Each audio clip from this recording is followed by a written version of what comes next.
Well, David, it's very nice that we are able to having this interview with you. We are from a Dutch internet news site, independent internet news site, and Jeroen and crew that were over here before are actually from the same. Right. So we're having a double interview. Well, that's bro. That's, yeah, well, we're doing it well, good and properly. You are here for not for the first time in Amsterdam. You have been here before. No, Amsterdam was the first overseas city I ever visited. I was 15. Okay. I used to come here and play football tournaments when I was a professional footballer with Coventry City in England. Yeah, right. This was the first country I ever visited. So it's a very special city for me, because when I came at 15, it was like, you know, a foreign country, and I loved it. And I like the way the Dutch have a kind of a uniqueness about them, and the country has a uniqueness about it.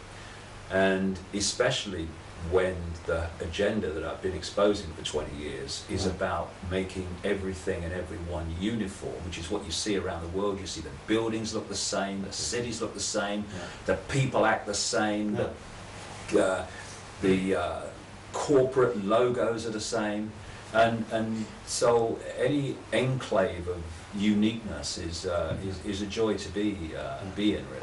Well, in a way, you could say actually that the West is getting more like a socialist Soviet Union before was.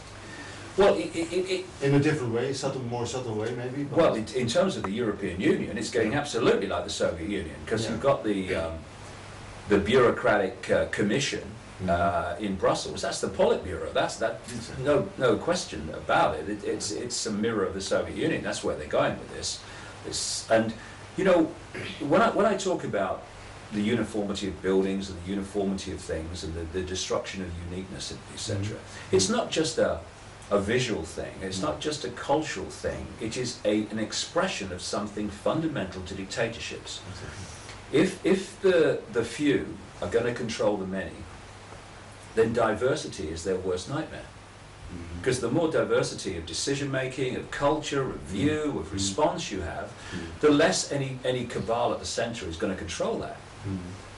So what dictatorships want, whether they're so-called communist dictatorships or fascist dictatorships, because there's no difference in the way the people experience it, because they're controlled and live in a police state. Call it, you know, Ethel if you want. I mean, it doesn't matter what you call it, the experience of the people is the same. And whether it's fascism or whether it's communism, whatever form of it you're looking at, it's centralization of power, uniformity. I mean, look at the Soviet Union. Everything had to be uniform. Everything had to be the same wherever you went. And this is what they're turning the world into. So the demise of diversity in all areas of our lives is just an expression of this central core of gathering centralization of global power, which has the death of global diversity in its sights. So the more we express our uniqueness as individuals, as communities, as cultures, if you like, the more we are resisting this imposition of central control. But in this New World Order agenda, on which point are we now? What is your insight into the state of affairs where we are at the moment? Oh, we're in the eye of the hurricane now. I mean, for the last 20 years, I've been saying it's coming, it's coming, it's coming, and it's here basically. You know when I see this phrase again and again around the internet and in newspapers here and there, Big Brother is coming. No, he's not. He's here. He's been here a while. The question is, how deeply are we going to let that control system impose itself on the fine detail of our lives? At what point do we draw a line in the sand and say here and no further? In fact, here and no further for now, and then we're going to go back a bit, right? Okay?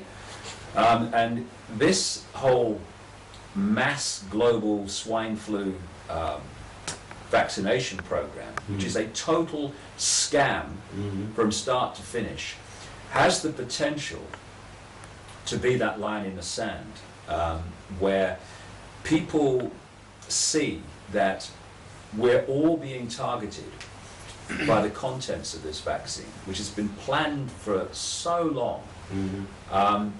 And it doesn't matter what your income bracket, what your culture, what your race, what your religion.